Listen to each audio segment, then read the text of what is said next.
Propulser la compétitivité et accélérer la croissance des entreprises d'ici, c'est la mission de l'initiative Productivité-Innovation. C'est fort du succès du manufacturier innovant qu'Investissement Québec poursuit ses efforts vers un autre objectif ambitieux. Nous souhaitons que davantage d'entreprises du secteur manufacturier et de secteurs d'activité connexes passent à l'action en misant sur l'innovation sous toutes ses formes et en adoptant de nouvelles technologies. Joignez l'initiative et osez aller plus loin pour accroître votre compétitivité par la productivité et l'innovation. Bonjour tout le monde, soyez les bienvenus à ce lancement important organisé par Investissement Québec. On est en direct et on va faire le lancement aujourd'hui de l'initiative Productivité Innovation. Vous êtes à l'écoute des entrepreneurs, des dirigeants d'entreprises, des partenaires d'Investissement Québec, des employés et là j'en passe. Je suis heureuse de me joindre à vous. Je suis Karina Lehoux comme animatrice professionnelle et je suis bien entourée en studio. D'abord en compagnie du ministre de l'Économie et de l'Innovation, M. Fitzgibbon. Bonjour. Bonjour Karina.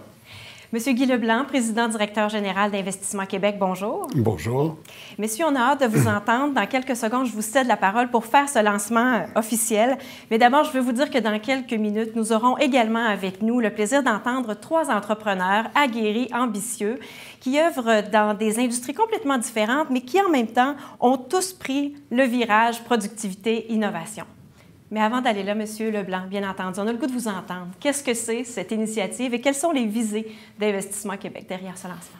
Bien, tout d'abord, j'aimerais vous dire bonjour, puis Monsieur le ministre de l'Économie et de l'Innovation, chers entrepreneurs et dirigeantes d'entreprise, partenaires, collègues et membres des médias, je comprends qu'on est plus de 2000 aujourd'hui à participer à cet événement, alors très heureux que l'intérêt soit suscité par l'événement, par autant de personnes. Alors, très heureux ici aujourd'hui pour lancer l'initiative. Notre objectif, c'est de lancer un appel aux entrepreneurs et aux entreprises pour leur rappeler l'importance de passer à l'action maintenant afin d'augmenter la compétitivité et la croissance des entreprises du Québec. Parce que l'innovation, c'est un moyen pour être plus compétitif. D'ailleurs, le dernier baromètre industriel du STIC publié au printemps dernier le démontrait très bien. Des entreprises très innovantes, sont plus performantes et plus compétitives, peu importe leur taille. Et pas moins de 77 % des entreprises manufacturières ont connu une augmentation de productivité pour avoir innové et 62 % ont vu leurs coûts diminuer. Alors, notre annonce d'aujourd'hui de cette initiative Productivité-Innovation, ça s'appuie sur le succès d'une initiative précédente, Manufacturier innovant, qui avait été lancée il y a quelques années. Et sur une période de 4 ans, Investissement Québec et le gouvernement du Québec ont participé au financement de plus de 1000 projets. Au financement de ces projets, 2 milliards ont été financés par Investissement Québec et le gouvernement du Québec, et auquel s'est ajouté 6 milliards d'investissements privés. Alors, une valeur totale de plus de 8 milliards qui ont été générés par l'initiative. On n'a pas moins d'ambition aujourd'hui. Malgré une conjoncture économique instable, nous sommes persuadés que le virage technologique va aller en s'accélérant puis que les entreprises québécoises vont s'adapter. Il faut multiplier les efforts pour les accompagner et c'est pourquoi on a établi une cible de financement de 2,4 milliards pour les 4 prochaines années, à même les fonds propres d'Investissement Québec puis les fonds du gouvernement du Québec. Alors, je tiens à souligner qu'il s'agit d'une cible et non pas d'un plafond. La nouvelle initiative qui est mise sur la proximité avec les entrepreneurs et les entreprises, il y aura des ateliers, il y aura des événements et des contenus riches qui seront au rendez-vous, mais les entreprises pourront aussi profiter de l'accompagnement en financement des experts d'Investissement Québec, en plus de ceux d'Investissement Québec CRIC sur le plan de l'accompagnement technologique. L'initiative aussi va couvrir plus large. Ça ne sera pas seulement le secteur manufacturier, ça va être aussi toute la chaîne de valeur des entreprises qui sont reliées, des secteurs qui sont reliés, comme le secteur minier, de la construction, commerce de gros, commerce de détail, transport, entreposage, entre autres. Et on propose également une nouvelle solution financière aux entreprises qui veulent mener à bien des projets innovants pour augmenter leur productivité. Puis à ce sujet-là, ma collègue Sylvie Pinsonneau vous en parlera davantage tout à l'heure. Dans le contexte de relance économique, l'initiative Productivité-Innovation, c'est un exemple qui est concret de ce que le Nouvel Investissement Québec peut faire pour propulser la compétitivité et accélérer la croissance des entreprises du Québec. Alors, je vous dis merci à toutes et tous de votre participation aujourd'hui. Eh bien, je pense que c'est à nous aussi de vous remercier, M. Leblanc et toute votre équipe, avec l'annonce assez impressionnante que vous faites à l'instant. Dites-moi, si je vous demandais le Nouveau Investissement Québec, comment est-ce que vous êtes mieux équipé pour vous attaquer à cette initiative Productivité-Innovation? Bien, tout d'abord, il y a un mandat élargi qui nous a été confié. Et à ce mandat élargi, bien, il y a des outils additionnels pour venir nous outiller davantage. Et là, je pense à Investissement Québec CRIC pour l'accompagnement technologique des entreprises. Il y a aussi les employés du ministère de l'Économie et de l'Innovation en région qui se sont joints à nos équipes. Alors, on est passé de 170 à peu près ressources dans les 17 régions à 300. Ça va être de l'accompagnement additionnel. Et il y a aussi les gens d'Export Québec qui se sont joints à nous et pour aider donc les entreprises, les accompagner en matière d'exportation. Alors, on est mieux outillé par rapport aux ressources qu'on a chez Investissement Québec, mais il va y avoir aussi des cohortes d'entreprises, d'entrepreneurs en fait, des labs virtuels qui vont se faire dans toutes les régions du Québec. Et ici, on parle de cohortes d'une vingtaine d'entreprises, puis des gens qui sont passés par, que ce soit transformation numérique, automatisation ou robotisation, bien, vont pouvoir profiter des expériences vécues par ces entrepreneurs. Il y a aussi, Investissement Québec, le CRIC va être en accompagnement. Il y a aussi un forum qui va avoir lieu cet automne, qui va réunir des centaines d'entrepreneurs. Puis, évidemment, le microsite d'Investissement Québec qui va être là en support. Alors, je pense qu'on a mis ensemble. Et voilà. Oui, c'est le cas de le dire. Monsieur Fitzgibbon, on aimerait vous entendre également sur ce lancement. On vous écoute. Parfait. Merci beaucoup, Karina, d'animer cette belle session. Mes salutations à Guy. Tous les invités, entrepreneurs et partenaires, merci beaucoup d'être avec nous aujourd'hui, puis bonjour. La priorité de notre gouvernement en matière de développement économique, et je le dis depuis mon entrée en politique, c'est de combler l'écart ou le retard de productivité de nos entreprises. J'ai plaidé à plusieurs reprises en faveur de nos PME, l'importance pour nos PME d'investir en innovation pour améliorer leur productivité. Au cours des dernières années, le gouvernement du Québec a mis en place des programmes et des formations pour sensibiliser les entreprises manufacturières à l'importance de faire le saut vers l'usine du futur. Avec l'industrie 4.0, qui inclut l'automatisation et la numérisation, les entreprises manufacturières et les systèmes de production doivent maintenant évoluer dans un contexte économique où la qualité des produits, la réduction des délais de mise en marché et le degré d'importation de l'innovation sont devenus essentiels à leur compétitivité. Se positionner sur les marchés, attirer de nouvelles compétences et créer de nouveaux emplois doivent dorénavant faire partie de leur objectif de performance et de croissance. Avec l'industrie 4.0, le travail se transforme, les emplois se réinventent et les nouvelles compétences se multiplient. La main-d'œuvre 4.0 doit posséder une expertise. Internet des objets, les sciences des données, la robotique, l'automatisation, les logiciels de gestion intégrés, ce qu'on appelle l'ERP, et bien sûr, en intelligence artificielle. En 2020, l'accroissement de la richesse doit passer par la croissance de la productivité pour permettre d'exporter plus et de réduire certaines importations. Les entreprises doivent donc instaurer un environnement d'affaires qui leur permettra d'intensifier la recherche et de favoriser l'innovation, que ce soit au niveau de leurs produits, de leurs services ou de leurs processus. Des gains de productivité seront aussi réalisés par l'implantation de robots, d'équipements et de logiciels de pointe, notamment dans le domaine du numérique ou de l'intelligence artificielle.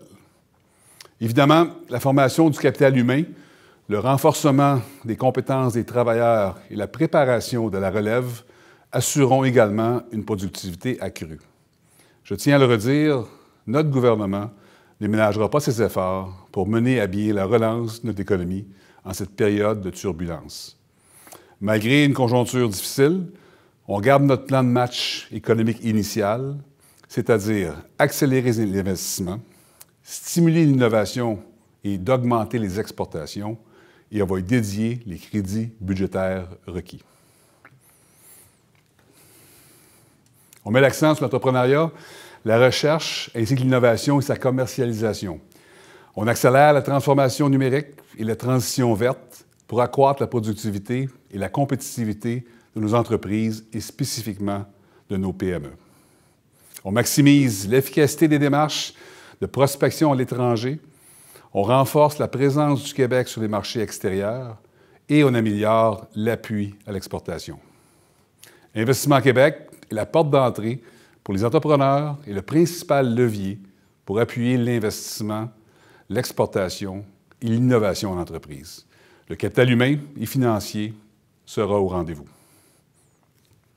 L'initiative Productivité-Innovation que M. Leblanc vient d'annoncer arrive juste à temps pour accompagner les dirigeants et les entrepreneurs et les amener aussi loin que possible afin qu'ils puissent participer pleinement à la relance économique du Québec. Merci. Merci beaucoup, Monsieur le ministre. Vous avez parlé ce matin de productivité. Vous en parlez dans votre discours depuis longtemps. Ça vous tient à cœur. J'ai le goût de vous entendre sur par quoi ça passe, l'augmentation de la productivité chez nous au Québec. Je pense que c'est un plan global. On doit commencer, je pense, par la recherche et développement. On a annoncé récemment la transformation des centres de valorisation au Québec. On a regroupé les centres ensemble. On va mettre plus d'argent. Le lien entre le milieu académique, de la recherche publique et les entreprises doit être solidifié. Ça part de là. Deuxièmement, la formation. Mon collègue Jean Boulet au ministère du Travail, ma collègue Danielle McCann, enseignement supérieur, et moi avons travaillé étroitement ensemble pour qu'il y ait une adéquation entre la formation technique, universitaire, collégiale, avec les besoins de l'entreprise. Une défaillance qu'on avait au Québec depuis de nombreuses années.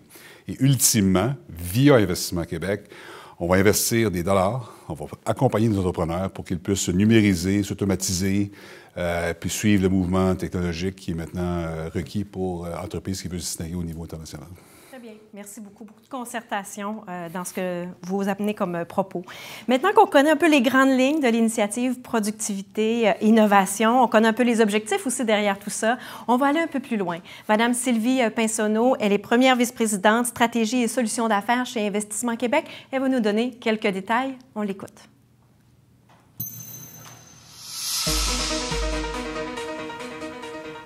Bonjour. Je suis vraiment très contente et même excitée d'être avec vous aujourd'hui pour vous parler de l'initiative Productivité-Innovation. Quand on lance une telle initiative à travers le Québec, c'est le fruit de plusieurs mois de travail réalisé, notamment avec des entrepreneurs, et je veux leur dire un gros merci. Vous savez, une des priorités de notre nouvel Investissement Québec, c'est qu'on veut améliorer la compétitivité des entreprises. Comment on va y arriver? On va travailler sur l'innovation, on va travailler sur la productivité. En fait, comme Guy l'a mentionné, ce qu'on annonce aujourd'hui, c'est la poursuite du manufacturier innovant. Mais cette fois-ci, on veut aller encore beaucoup plus loin. Tout d'abord, on va appuyer non seulement le secteur manufacturier, mais aussi les secteurs qui gravitent alentour du secteur manufacturier, parce qu'il faut travailler sur chaque maillon de la chaîne de valeur. Notre objectif principal de notre initiative Productivité-Innovation est très simple. On veut faire passer le plus grand nombre d'entreprises à l'action. On va les appuyer dans leurs projets d'innovation. On veut les appuyer aussi dans leurs projets d'adoption de technologies et de procédés, comme l'automatisation, la numérisation, la robotisation et j'en passe. Et c'est justement ce qui différencie les entreprises à succès à travers le monde. C'est cette maîtrise des meilleures technologies, et ça, peu importe les secteurs d'activité. C'est pourquoi nous allons offrir des outils, des solutions tangibles pour vous permettre d'y parvenir. Et ces outils et solutions sont disponibles dès maintenant. Tout d'abord, une nouvelle solution financière. Elle va s'appeler Productivité Innovation. Elle prend la forme d'un prêt à terme. Et elle est destinée aux entreprises qui veulent financer leurs projets innovants, qui visent à augmenter leur productivité. Alors, on a conçu une solution qui comporte des modalités mieux adaptées, comme un moratoire de remboursement de capital qui peut s'étendre jusqu'à 48 mois. Alors, cette nouvelle solution financière va permettre de suivre le déploiement des projets. On sait que ça prend un certain temps et d'offrir de la flexibilité. On va travailler avec les entrepreneurs et dirigeantes d'entreprise pour concrétiser leurs projets. Alors, voilà pour le côté financier. Ceci étant dit, c'est bien beau le financement et le capital, mais ce n'est pas tout. Ça prend de l'accompagnement. Ça prend de l'accompagnement technologique pour maximiser les chances de succès. Parce qu'on sait, les entrepreneurs, dirigeantes d'entreprise nous l'ont dit, ils ne savent pas trop par quel bout commencer. Alors, ce qu'on va faire, c'est qu'on va accompagner plus de 1200 entreprises, entrepreneurs à travers le Québec avec nos labs productivité et innovation. Et ça va se tenir de façon virtuelle à travers le Québec, dans toutes les régions du Québec. Et comment ça va se passer? On va faire des rencontres avec des petits groupes. On parle des rencontres de proximité. C'est un concept terrain où on va avoir une vingtaine d'entreprises qui vont être accompagnées par nos ressources spécialisées, par nos partenaires qui ont de l'expérience en transformation numérique, en hausse de productivité. Et aussi, on va avoir une entreprise qui va avoir passé à travers ces étapes-là, qui va échanger, une entreprise à succès qui va échanger ses meilleures pratiques d'affaires avec les autres entrepreneurs. Je vous invite aussi de rester à l'affût. Pourquoi? Bien, c'est parce qu'on est en train de développer une web-série qu'on va lancer au cours de l'automne. Et la web-série, ça va nous permettre tous ensemble de suivre en continu, étape par étape, une entreprise d'ici qui est en pleine transformation numérique. Et pour moi, c'est comme une forme de recette de transformation numérique qu'on va partager avec vous et ça va aider à augmenter la productivité de nos entreprises d'ici.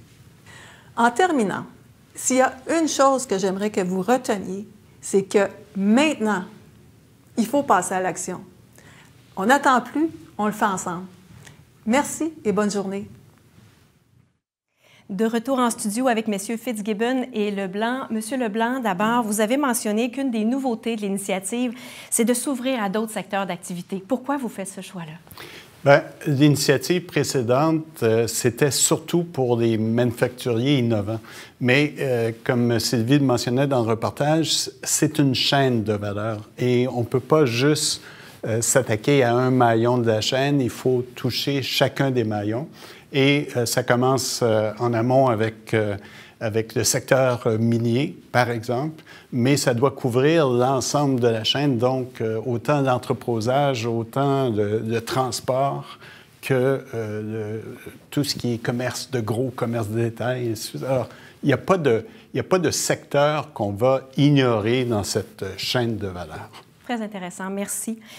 Monsieur le ministre, vous avez mentionné récemment que le Québec avait un déficit commercial de 23 milliards de dollars et que pour pallier à la situation, ce que vous souhaitez, c'est inciter les manufacturiers québécois à être encore plus performants, particulièrement quand vient le temps d'exporter. Parlez-nous de ça, comment on peut y arriver, pourquoi on veut ça? Bien, comme vous avez dit, 23 milliards de déficit commercial international, donc je pense qu'on a de la marge pour réduire cet écart-là et créer de la richesse au Québec.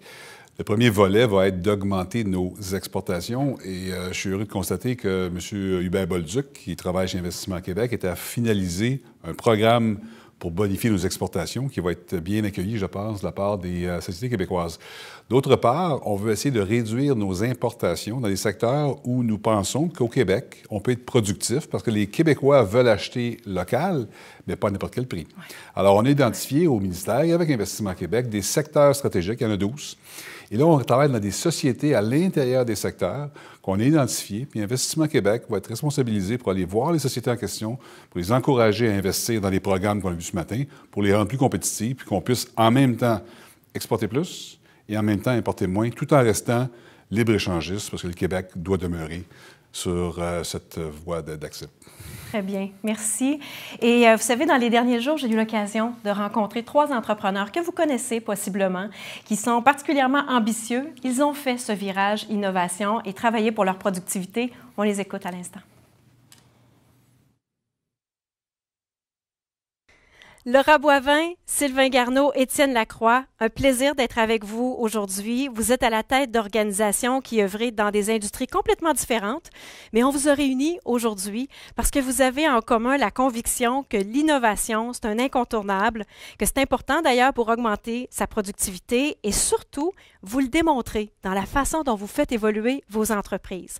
Alors, je vais débuter par un tour de table virtuel pour qu'on vous connaisse et en même temps, vous entendre sur qu'est-ce qui est ou a été le déclic pour passer à l'action en termes d'innovation? D'abord, je vais poser la question à Laura Boivin. Vous êtes basée dans la région de Québec, à la tête comme présidente directrice générale de Fumoir Grizzly, l'un des plus importants fumoirs de saumon fumé au Canada. Ça a été quoi pour vous, le déclic vers l'innovation? Bien, écoutez, pour Fumoir Grizzly, bonjour tout d'abord. Pour Fumoir Grizzly, nous, on fait du saumon fumé depuis 30 ans et donc, depuis 30 ans, on se rend compte qu'il y a beaucoup de nouveaux joueurs qui sont introduits sur notre marché. Et donc, tranquillement, on se rend compte qu'on perdait quelque part de marché, tranquillement, plus le temps avançait. Et la solution à ça était évidemment pour nous d'introduire des innovations sur le marché de façon à prendre la place qui nous revient. C'est un peu la vision de notre entreprise d'être des leaders et donc en introduisant des nouveaux produits, en faisant de la recherche et développement, bien évidemment, on reprenait des parts de marché qu'on perdait tranquillement là, au fil des années. Donc le déclic, c'était vraiment de faire face à la concurrence accrue qui est sur nos territoires. Très bon, merci pour ça, merci d'être là. On passe de l'industrie alimentaire à à l'industrie manufacturière. Sylvain Garneau, vous êtes président directeur général du groupe Lacasse, qui œuvre dans la conception, la fabrication d'ameublements pour les marchés commerciaux, éducationnels et de la santé. Vous êtes à Saint-Pie, en Montérégie. Pour vous, c'est quoi le déclic qui vous fait passer à l'innovation? Oui, bonjour à tous. Alors, dans notre cas, le déclic, d'abord, il faut comprendre que les opérations manufacturières nécessitent passablement d'équipements. Et ce qui arrivait à partir de 2010, 2011, 2012, c'est des problèmes sans arrêt, des difficultés avec les équipements, des réparations de plus en plus dispendieuses, qui nous amenaient à constater que notre parc d'équipement avait beaucoup vieilli. Puis ça a été conjugué au fait aussi qu'on avait plusieurs employés qui quittaient pour la retraite. Alors, lorsqu'on regardait un horizon de temps de 3 à 5 ans, les gens qui avaient le plus d'expérience à opérer les équipements qui étaient en place nous quittaient aussi. Alors, il était clair qu'à un moment donné, on arriverait dans un cul-de-sac et qu'on devait absolument revoir les technologies qui étaient en place. Et puis, ça nous a amené à faire un constat. Puis, en même temps, on a constaté qu'il y avait des possibilités d'automatiser de façon nettement supérieure les technologies et les opérations. Donc, ça a été un petit peu 2 ou 3 facteurs très importants qui sont arrivés au même moment. Merci beaucoup. Et des éléments sur lesquels je veux revenir dans un instant. Mais je conclue mon tour de table en me dirigeant vers Montréal, en compagnie d'Étienne Lacroix. Vous êtes président directeur général de Vention, une entreprise toute jeune encore qui a été démarrée en 2016 et qui a développé une plateforme de fabrication numérique pour les équipements d'usine. Vous prônez la démocratisation du 4.0 avec des clients un peu partout à travers le monde. Pour vous, qui êtes les 2 pieds dans la technologie, c'est quoi le déclic vers l'innovation? Notre déclic a été ancré dans une conviction très forte que les petites et moyennes entreprises qui ont souvent des lots variables, eux aussi devaient s'automatiser, tout comme les entreprises à haute cadence. On a tous vu les entreprises, les usines d'automobiles, produits électroniques, travailler avec d'énormes robots, équipements automatisés. Par contre, c'était très difficile pour les plus petits joueurs, les plus petits fabricants de pouvoir acquérir la même technologie de façon profitable. Donc, on a réinventé le modèle d'affaires, réinventé la façon dont on peut concevoir, automatiser, déployer des équipements d'usine avec un modèle libre-service. Très intéressant. Merci beaucoup d'être avec nous. Des questions personnalisées à chacun d'entre vous. Sylvain, à Saint-Pie, en Montérégie, vous avez le désir, avec votre équipe, de bâtir l'usine la plus moderne qui soit en Amérique du Nord. C'est une ambition extraordinaire, très valeureuse, en même temps exigeante dans une industrie qui est tellement influencée par la technologie, mais aussi le design, etc. Parlez-nous de ça. Comment vous vous y prenez pour la construire, cette superbe usine? Ben, il faut prendre un petit peu de recul. Nous, notre approche, ça a été d'essayer d'avoir une vision de ce à quoi l'usine du futur dans notre secteur pouvait ressembler. Alors, nous avons pris le temps de consulter des firmes externes, des firmes d'experts qui pouvaient nous aiguiller sur des nouvelles technologies. Nous avons visité des usines partout dans différentes régions du monde. On a bien évalué nos besoins aussi, à savoir qu'est-ce qui était absolument nécessaire d'obtenir avec les nouvelles technologies. Et au fur et à mesure qu'on avançait puis qu'on répétissait la liste de fournisseurs potentiels, d'experts fournisseurs de ces technologies, ça nous a amené à trouver des solutions qui répondaient à nos besoins à nous pour maintenant et aussi pour le futur. Parce que ça, et votre point est très bon là-dessus, c'est des investissements qui sont massifs et il faut aussi avoir un certain niveau de confiance que les technologies qu'on implante présentement vont être viables pour 10 ans, 15 ans et 20 ans, même avec des tendances produits qui peuvent changer. Alors ça, c'est des éléments de réflexion qui étaient très, très, très importants. Donc, la consultation, la vérification, extrêmement critique dans le processus. Puis vous vous êtes entouré également d'experts. Autant vous avez fait de la vigie, autant vous vous êtes entouré. Il y a peut-être eu à certains moments des embûches que vous avez pu rencontrer dans votre parcours. Je vais peut-être m'adresser à Laura sur ce point. Selon vous, qu'est-ce que sont les plus grands défis qu'un entrepreneur va avoir à relever quand il s'engage dans une démarche, un processus d'innovation? En ce qui concerne le Grizzly, puis je pense que ça serait le défi de plusieurs, mais de notre côté, à nous, comme je vous ai mentionné, Grizzly n'avait fait que du saumon fumé. Moi, quand je suis arrivée, donc, on n'avait pas du tout une culture d'innovation ici à l'usine. Et donc, dans un premier temps, c'était d'amener les gens à ramer dans le même sens, d'amener les choses à terme, de faire en sorte qu'on inclut dans notre liste de priorités quotidiennes l'innovation, la recherche et le développement. Et puis, écoutez, ça se fait pas en 2 temps, 3 mouvements. Là, faut quand même donner le temps aux gens de s'habituer, puis de volontairement attribuer le temps qui est nécessaire pour arriver à des résultats. Puis l'autre défi, qui évidemment, c'était de se mettre une structure autour de nous, de façon à permettre, à faire en sorte que les choses arrivent et qu'on arrive à des résultats. Puisque, on a peut-être une tendance à procrastiner à l'occasion, à faire en sorte que ça ne rentre pas nécessairement dans l'horaire et tout ça.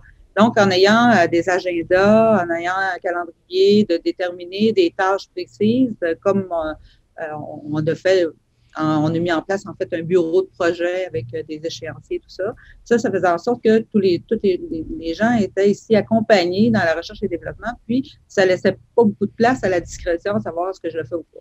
Et donc, ces outils-là nous ont vraiment permis d'avancer. Puis, franchement, on est vraiment, vraiment meilleurs, puisque je vous dirais qu'on a plus que... L'année dernière, c'était 9 innovations qu'on a lancées en supermarché. Puis cette année, là, on en lancera 2 malgré la COVID. Donc, ça va bien de notre côté en ayant...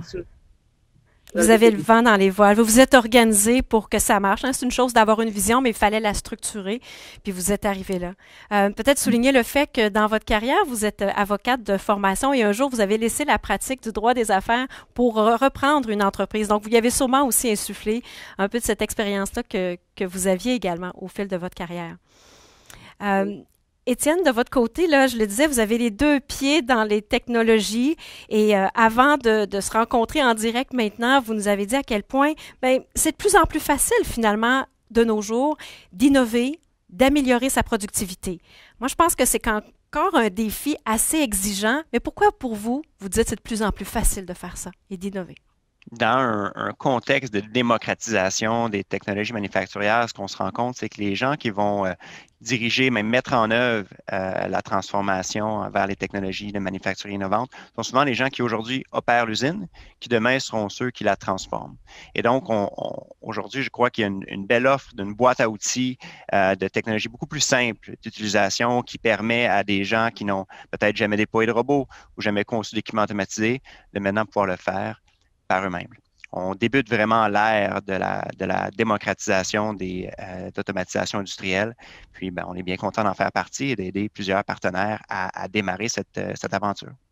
Vous en faites partie, vous êtes même un moteur pour faciliter tout ça. C'est génial.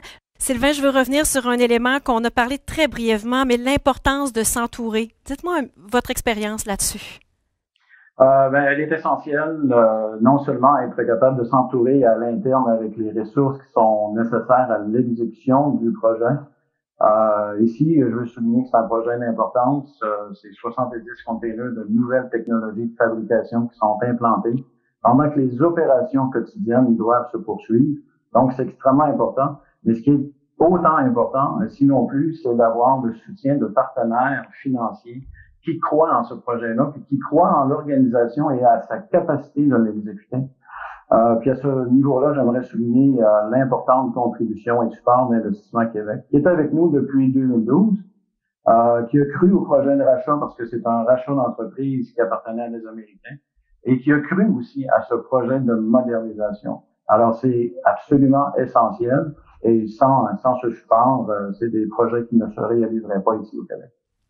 Vous avez bien fait de le souligner, puis vous vous entourez certainement bien parce qu'on reconnaît votre entreprise comme étant un leader mondial dans son industrie, et bravo pour ça. On en est au dernier tour de table. Si vous avez un message à laisser aux entrepreneurs qui veulent passer à l'action, qui veulent innover, s'il y a une chose qu'on devrait retenir, c'est laquelle? Étienne, d'abord? Je commencerai avec une première bouchée, un premier pas. Aujourd'hui, c'est possible de débuter sa transformation industrielle avec un premier robot, un premier équipement automatisé, accumuler une première victoire, former nos gens qui vont être capables de prendre une plus grosse bouchée par la suite. Merci beaucoup. Laura, de votre côté? Écoutez, en 2020, tout va rapidement. Donc, ce que je dirais et ce que je dis toujours, c'est que d'un, il faut savoir prendre des risques. Et il ne faut surtout pas attendre d'être sûr à 100% pour se lancer, puisque sinon on va regarder le train passer puis il n'y a rien qui va arriver. Mais il faut toujours évaluer les risques convenablement. Ceci étant, ça ne sera jamais parfait, ça ne sera jamais tout correct, mais il faut se lancer. Je dis souvent que statistiquement, 9 fois sur 10, ça ne fonctionne pas. Si on ne les essaye pas, on n'arrivera pas à la 10e fois qu'il va fonctionner. Donc, c'est bien vrai. C'est sage, c'est sage. Merci, Laura. Sylvain, de votre côté, quel message on devrait retenir? Ben d'abord, c'est prendre l'audace d'une certaine façon, surtout quand les projets sont un peu sont importants. Pour plusieurs dans une organisation, c'est de sortir des sentiers battus, c'est d'être dans des zones un peu inconnues, donc c'est déstabilisant. Il faut être en mesure de rassurer les ressources, de démontrer le plan de match, démontrer la capacité d'exécuter. Et ensuite, peu importe les conditions, puis présentement, c'est un bon temps pour en parler, ça prend beaucoup de résilience. Okay? Parce qu'on ne peut pas abandonner un projet d'innovation, de modernisation, de leadership technologique avant qu'il soit complété. Autrement, c'est une perte complète de ressources et des dépenses complètement inutiles. Ouais. Il faut amener les projets à la fin, donc ça prend beaucoup de résilience, tant à l'interne qu'à l'externe. Mais je veux saluer aussi votre persévérance et le leadership que vous avez dans vos organisations qui assurément gagnent en productivité, contribuent à faire gagner en productivité de vos clients d'ailleurs, se tourner vers l'exportation, accroître sa performance. Vous êtes là-dedans. Chapeau. Merci d'avoir accepté de nous raconter un peu de votre histoire aujourd'hui. Merci beaucoup. Merci. Ça a été réellement un plaisir d'être avec ces entrepreneurs. Je serais curieuse de vous entendre réagir à leurs propos. Je veux revenir sur un élément, M. Leblanc, de votre allocution d'ouverture. Tantôt, vous avez parlé d'une cible de 2,4 milliards de dollars pour cette initiative-là. Vous avez dit une cible et non pas un plafond. Ça veut dire que les entrepreneurs qui nous écoutent et qui ont des projets, vous êtes prêts à les entendre? Absolument. Tout ce qui est projet en cours ou bonnes idées, on est intéressé à les entendre, c'est certain. C'est notre mission première d'augmenter la productivité puis l'innovation. Puis ça va avoir un impact sur à la fois les exportations, sur les achats locaux. Alors, oui, on est intéressé à entendre toute bonne idée, tout projet qui pourrait être porteur. Vous savez, on a commencé avec un budget, une enveloppe de 800 millions à peu près pour manufacturiers innovants, là, qui était la première mouture de cette initiative. On a investi plus de 2 milliards. Alors, on a à peu près triplé l'enveloppe initiale. Alors, donc, il y a un rythme de croisière qui a été pris, puis vous n'avez pas l'intention de ralentir ça. Là. Avec des projets porteurs, si on peut avoir ce même genre de résultat, je serais très content. Oui, super. On vous le souhaite et on se le souhaite au Québec. Monsieur le ministre, on a entendu les 3 entrepreneurs ambitieux, persévérants, travaillent fort pour réaliser ce virage de l'innovation. Comment vous recevez leurs propos, leurs témoignages? Bien, écoutez, premièrement, je veux les féliciter. On a 3 champions sur le podium. Moi, ce que je veux voir, c'est que le podium soit le plus large possible, avec une multitude d'entreprises qui vont y embarquer. Et le rôle du gouvernement, je vais conclure sur ça, le rôle du gouvernement, on est la cohorte de transmission via Investissement Québec pour voir générer une multitude de succès comme celui-là. Eh bien, M. Fitzgibbon, merci beaucoup d'avoir été là ce matin pour ce lancement. M. Leblanc, chers entrepreneurs, dirigeants d'entreprises, eh bien, c'est lancé, l'initiative Productivité, Innovation. Elle est là pour vous, puis en fait, c'est à vous maintenant de passer à l'action. Donc, j'ai le goût de vous dire merci d'avoir été là avec nous pour ce lancement et je vous lance l'invitation aussi à rester à l'affût des communications d'Investissement Québec parce qu'à la fin octobre, il y a un forum virtuel qui sera organisé sur ce thème de la productivité et de l'innovation. On vous souhaite une excellente journée. Merci beaucoup. Pour l'avenir de votre entreprise, pour vos clients, vos employés, votre relève et votre région, pour un Québec plus innovant, plus productif et plus compétitif, il est temps de passer à l'action avec Productivité Innovation, une initiative d'Investissement Québec.